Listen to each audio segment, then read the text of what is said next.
Brook Byron, grade 11, Leefkrans in Swellendam. I was on my dad's farm in the Cedarburg one day, and I was looking at the flowers thinking, what happens to all that honey? And it's thousands and millions of flowers.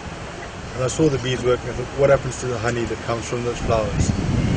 And then I thought, there must be large-scale beekeepers, and that's when I found out about Jacob Wolfart. And from there on, I learned beekeeping. And then in my own time, I've been studying diseases and new different types of way of beekeeping and learning what method works best and what's the worst disease that you can get, how to prevent, how to make your swarms stronger, how to give the bees a second chance, because there are not enough bees in the world, and the same applies for beekeepers. There are too little beekeepers in the world to sustain all the flowers and plants in the world.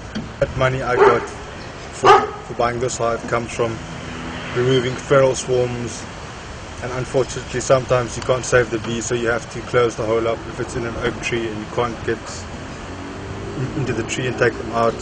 So all that money comes from extra jobs and my own time. I'm not that much into computers. I'm more of a person that loves nature, and I'm passionate about saving bees and giving them a second chance, because without bees there would be no life.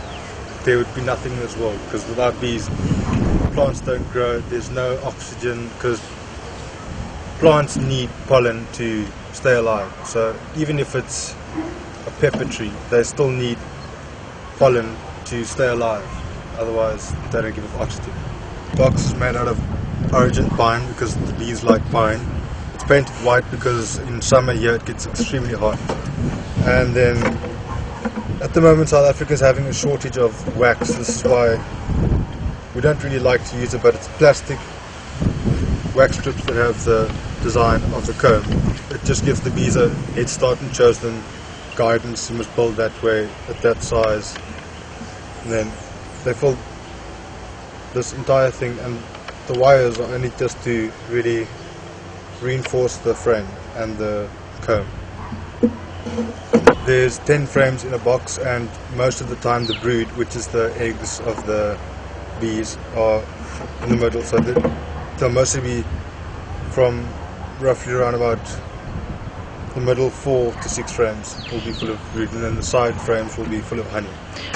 This is the queen excluder, which is used to keep the queen, because the queen is extremely large and she can't fit through these small holes, so it keeps the queen down, but all the worker bees can still come up and transfer their honey from their mouths and stomachs into the comb in the top part.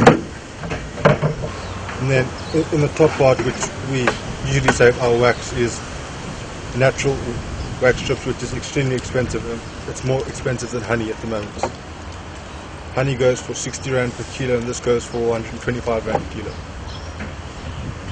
Keep them warm in winter, and in summertime you'd put a wooden lid on, or you just take this lid off.